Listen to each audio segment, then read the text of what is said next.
Kidney বিকল অসহায় এই মানুষগুলো তারা অপেক্ষায় থাকেন। সবাই ফিরিয়ে দিলেও ফিরিয়ে দেন না এই মানবিক ডাক্তার। ভারত থেকেও অনেকে ফিরে এসেছেন তার কাছে, কারণ সেখানে কিডনি প্রতিস্থাপনের জন্য চাওয়া হয়েছে ৩০ লাখ টাকারও বেশি। তাছাড়া এমন অনেক রোগীও আছেন যাদের সামান্য ডায়ালাইসিস করার টাকা পর্যন্ত নেই। অসহায় এই মানুষদের একজনই আশার আলো দেখাচ্ছেন, যিনি কিনা একাই ১৮০০ কিডনি একদম বিনামূল্যে প্রতিস্থাপন করে রেকর্ড গড়েছেন। গরিব কিডনি রোগীদের কাছে তিনি রীতিমতো একজন জীবন রক্ষাকারী। বলছি ডাক্তার কামরুল ইসলামের কথা। কিডনি বিকল রোগী, বিদেশ থেকে ফিরে আসা রোগী, বিশাল খরচ বহন করতে না পারা মানুষজন কাউকেই ফিরিয়ে দেন না তিনি। এই বিশিষ্ট kidney transplant surgeon doctor Kamrul Islam, তিনি এ পর্যন্ত একাই ১৮০০ কিডনি প্রতিস্থাপনের মাইল ফলক ছুঁয়েছেন। রাজধানীর শ্যামলীতে সিকেডি ইউরোলজি হাসপাতালে কিডনি প্রতিস্থাপন করেন তিনি। হাসপাতালের প্রধান ফটকে সিকেডি থাকলেও প্রকৃতপক্ষে এটা centre for kidney disease and urology হাসপাতাল। ডক্টর কামরুল ইসলাম নিজেই এর প্রতিষ্ঠাতা। তিনি কিডনি প্রতিস্থাপনের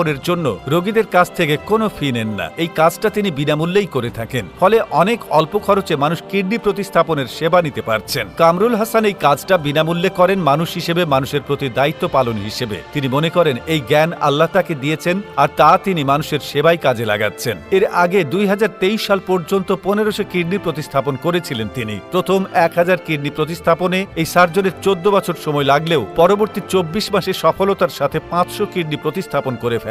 ২০২২ সালের ১৮ অক্টোবর ১২০০তম রোগীর কিডনি ট্রান্সপ্লান্ট সম্পন্ন করেছিলেন প্রখ্যাত এই চিকিৎসক। ডাক্তার কামরুল ইসলাম ২০০৭ সালের সেপ্টেম্বর থেকে সফলভাবে কিডনি প্রতিস্থাপন করে আসছেন। সাফল্যের হার শতকরা ৯৫%। পৃথিবীর যেসব দেশে সফলতার সাথে কিডনি স্থাপন করা হয়, ডাক্তার কামরুল ইসলাম সেই আন্তর্জাতিক ট্রান্সপ্লান্ট সার্জনদের সমপর্যায়ের একজন, এবং দক্ষতার সাথে এখনও ট্রান্সপ্লান্ট করছেন। কামরুল ইসলাম ঢাকা মেডিকেল কলেজের K40 ব্যাচের শিক্ষার্থী। ১৯৯৩ সালে স্বাস্থ্য ক্যাডারে যোগ দেন। তিনি শেরেবাংলা নগরের national institute of kidney disease and urology হাসপাতালের সহকারী অধ্যাপক ছিলেন। ২০১১ সালে সরকারি চাকরি ছেড়ে প্রতিষ্ঠা করেন সিকেডি হাসপাতাল। শেরেবাংলা নগরের কিডনি হাসপাতালের সহকারী অধ্যাপক হিসেবে তিনি কিডনি প্রতিস্থাপন শুরু করলেও তার সফলতার কাঙ্ক্ষিত স্বীকৃতি তিনি পাননি। দলীয় লোকজন পদোন্নতি পেলেও তিনি দলবাজ ছিলেন না বলে তাকে যথাযথ মর্যাদা দেওয়া হয়নি। তিনি বঙ্গবন্ধু শেখ মুজিব মেডিকেল বিশ্ববিদ্যালয়ে আসতে চেয়েছিলেন, কিন্তু সেখানেও দলবাজদের দৌরাত্বের কারণে যেতে পারেননি। পরে তিনি নিজেই শ্যামলীতে সিকেডি হাসপাতাল প্রতিষ্ঠা করেন। চিকিৎসা বিদ্যায় অবদান রাখার জন্য ২০২২ সালে